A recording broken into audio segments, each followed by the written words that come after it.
चीन जमीन के साथ साथ समंदर पर भी अपनी बादशाहत कायम करने की फिराक में लगा हुआ है, लेकिन भारत ने अब एक ऐसा कदम उठाया है जिससे भारत के एक इशारे पर चीन की लाइफलाइन बंद हो सकती है। आपको बताएं तो भारत का अपने रणनीतिक रूप से अहम ग्रेट निकोबार द्वीप के विकास में $9 बिलियन का निवेश करने का प्लान है। भारत अपने इस योजना के तहत एक अंतर्राष्ट्रीय हवाई अड्डा, एक शिपिंग टर्मिनल, पर्यटन का बुनियादी ढांचा, एक बिजली संयंत्र और एक औद्योगिक क्षेत्रों का निर्माण यहाँ पर करने जा रहा है। विशेषज्ञों की माने तो भारत अंडमान और निकोबार को हांगकांग के तर्ज पर डेवलप करने जा रहा है। हालांकि इस बीच आपको ये बताते हैं कि आखिर अंडमान का रणनीतिक महत्व क्या है और इस इलाके से भारत चीन को कैसे काबू कर सकता है। भारत और अंडमान निकोबार द्वीप से बेहद करीब मलक्का स्ट्रीट दुनिया के कई देशों के लिए सबसे महत्वपूर्ण ट्रांसपोर्ट मार्गों में से एक है। चीन का अधिकांश कारोबार इसी जल मार्ग से होता है। चीन अपने कारोबार और ऊर्जा जरूरतों को पूरा करने के लिए इसी मार्ग पर निर्भर रहता है। करीब 80% तेल की आपूर्ति इसी मलक्का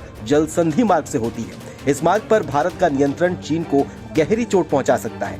अंडमान में नौसेना की तैनाती और इसके इंफ्रास्ट्रक्चर में निर्माण के बाद भारत मलक्का स्ट्रीट पर पूरी तरह से नियंत्रण कर सकता है। भारत जब चाहे इस इलाके से आने जाने वाले जहाजों को रोक सकता है। चीन इस इलाके को लेकर हमेशा से चिंतित रहता है।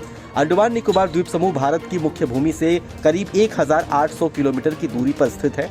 हाल ही में अपने दौरे के दौरान राष्ट्रपति द्रौपदी मुर्मू ने भी इस इलाके के विकास और पर्यावरण संरक्षण के बीच संतुलन बनाने की आवश्यकता पर जोर दिया था। भारत की राष्ट्रपति द्रौपदी मुर्मू ने हाल ही में अंडमान का दौरा किया था और इस दौरान उन्होंने इस द्वीप के विकास पर बेहद जोर दिया था। आपको बताएं तो इंडोनेशिया से सटे इस पतले से समुद्री रास्ते से ही दुनिया की फैक्ट्री कहे जाने वाले चीन पश्चिम एशिया, भारत और यूरोप के ज्यादातर देशों से व्यापार करता है।